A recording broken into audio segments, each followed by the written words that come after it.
Hello friends, જય શ્રી કૃષ્ણ. કેમ છો બધા? મજામાં?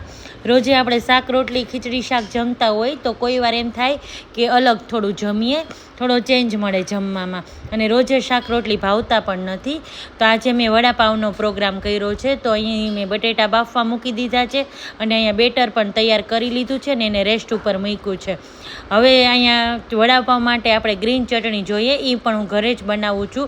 તો ગ્રીન ચટણીની રેસીપી તો મેં બહુ વાર આપી, એટલા માટે જોઈ લો. આ રીતે ગ્રીન ચટણી બનાવું છું અને ગ્રીન ચટણી પણ રેડી થઈ ગઈ છે. સરસ બટેટા ઠંડા થઈ ગયા છે, ફોલી લીધા છે અને આ રીતે મેશ કરી લઉં છું. વડાપાવના વડા હોય ને એ છે ને વઘાર કરીને જ સરસ લાગે. ઘણા લોકો એમનેમ વડા કરી લે છે, પણ હું વઘાર કરું છું.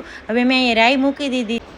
રાઈ ફૂટી જાય એટલે હિંગ નાખી અને અંદર તેલમાં જ આપણે હળદર નાખવાની છે.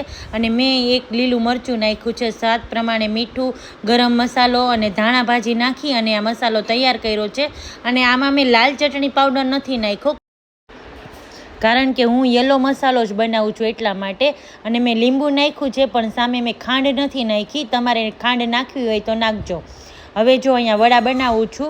અને પેલું મેં તમને આના પહેલાંય કીધું હતું કે મારા ઘરમાં છે ને શુગરવાળું ખાતા નથી, એટલા માટે ખાંડ નથી નાખી.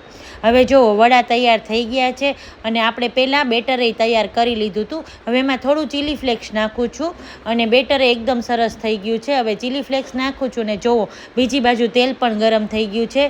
અહીંયા મેં વડા ઉતારી લીધા છે. વડા તરાય છે અને સરસ મજાના વડા સરસ એકદમ સોફ્ટ બન્યા છે. વડા તૈયાર થઈ ગયા છે, મરચી તળી લીધી છે. હવે આ રીતે પાઉંમાં કટ લગાડી લેવાનું છે અને એક સાઈડ આપણે એક ગ્રીન ચટણી જે બનાવી છે એ લગાડવાની છે અને બીજી બાજુ જે વડાપાઉં સ્પેશિયલ ડ્રાય ચટણી આવે છે ને, હા એ છે. તો હવે આને આપણે વડાપાઉંને એકદમ પેક કરી લેવાનું છે. અને મેં અહીં ચા બનાવી છે, મરચી છે અને ઓનિયન છે. તો એની સાથે હું વડાપાઉં પીરસું છું અને બધા આવી જાઓ તમે પણ જમવા. ગરમા ગરમ વડાપાઉં. જો આ વડિયું ખોલીને મેં તમને બતાવ્યું. વડાપાઉં સાથે મરચી છે, ચટણી છે, ડુંગળી છે અને સાથે ચા. તો એન્જોય કરો બધા વડાપાઉં. આવી જાઓ તમે પણ બધા જમવા.